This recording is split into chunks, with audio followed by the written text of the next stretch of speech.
Hey there. So is being too nice sabotaging your business growth? So this is the topic I want to cover today in this quick live stream.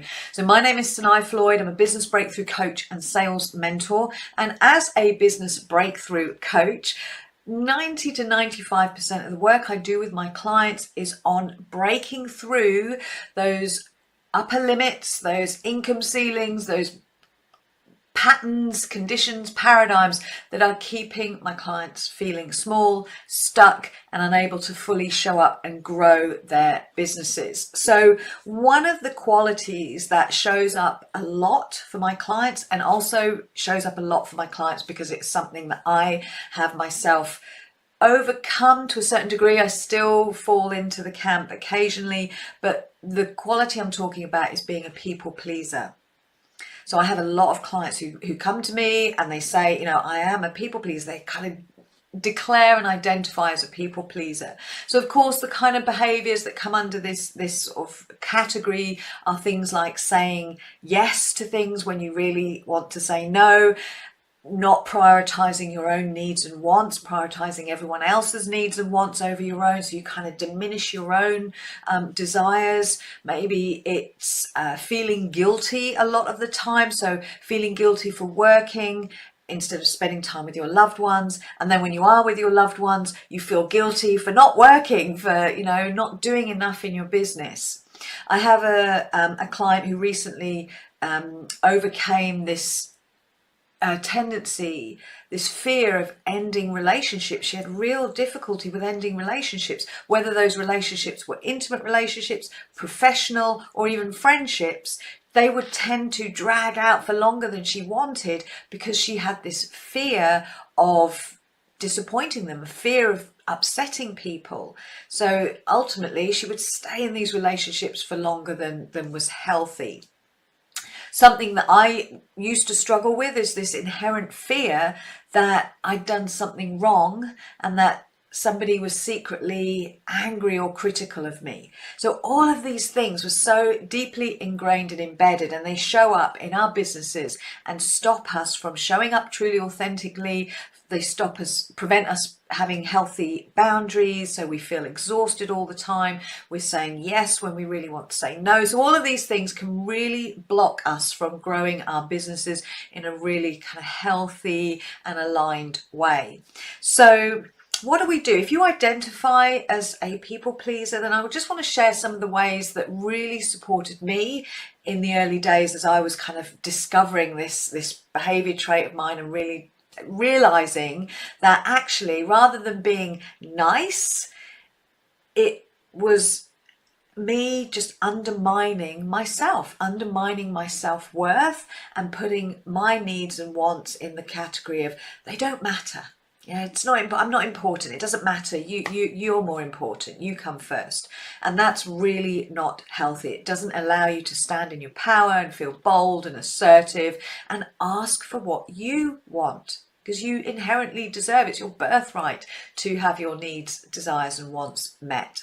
So one of the first things I would say to you, and this really blew my mind when I discovered this and really kind of understood this fact that the people-pleasing tendency comes under a category of a fourth and lesser talked about survival response. So you've all heard of fight, flight, and freeze, right? As survival responses that we learned and that are sort of ingrained and inherent in our psyches. And some people display the different tendencies in different situations. But fight, flight, and freeze are most often talked about.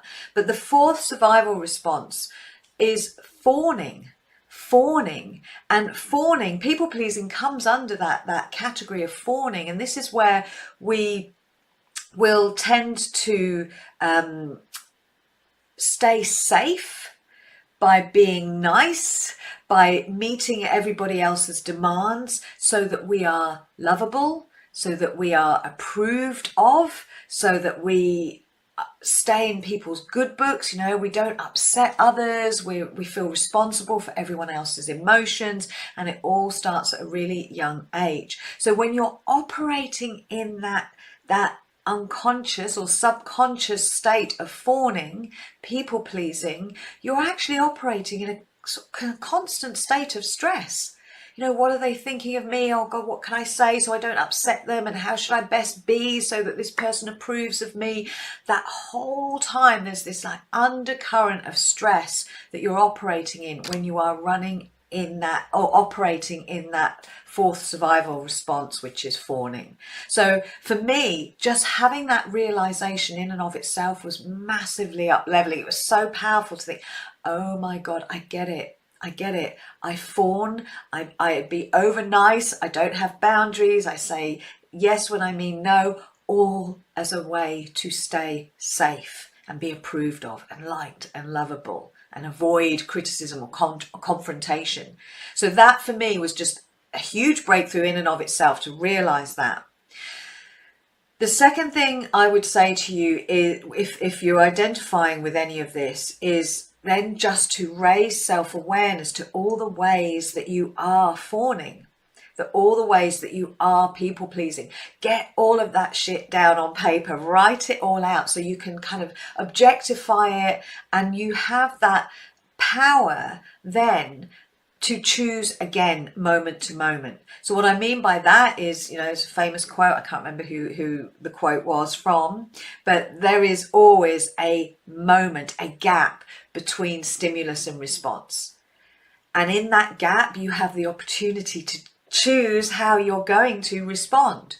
So if somebody is asking you to meet a request of theirs and you don't want to, the compulsion is to say, yeah, I can do that.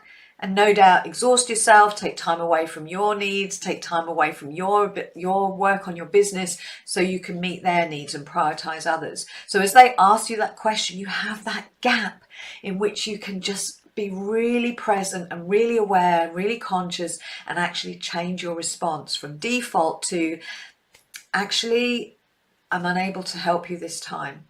You know, and that's all you need to say. You don't need to justify it. You don't need to defend yourself. Simply, you know, I'm sorry, I can't help you on this occasion.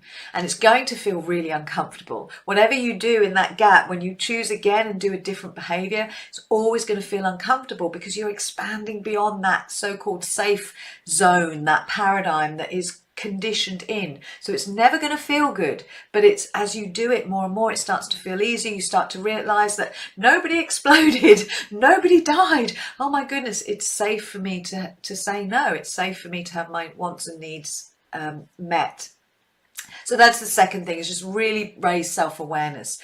The third thing I would say is how you self-identify is everything. So the words that, any words that come after I am, they're so powerful. So you have to be very mindful of how you are self-identifying. So if you are declaring, I am a people pleaser, then that is going to, everything about you is going to respond to that. You know, you can muscle test it. You're going to define yourself in that way, which is then going to define how you think, how you feel, how you behave, and therefore the results that you create for yourself. So I would begin by putting it into the past tense. You know, I used to be a people pleaser. I was a people pleaser, but I'm not anymore. And the more you focus on that as a past behavior, and you start to perhaps reassert yourself with a new identity, then you will start to notice the changes, and you'll start to think and feel and act very, very differently.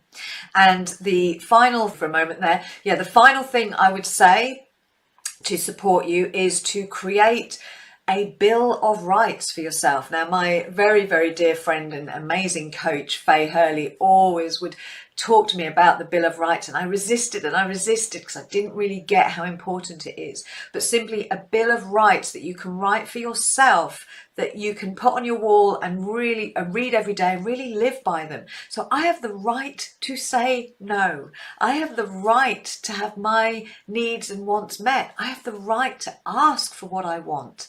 I have the right to not be responsible for how other people feel. I have the right to not be responsible for everyone else's feelings.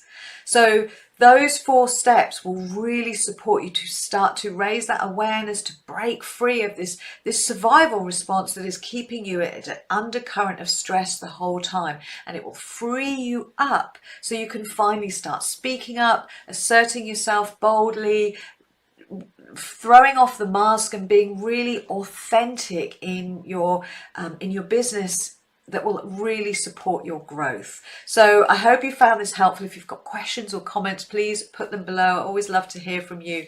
Thank you for watching, and I will speak to you again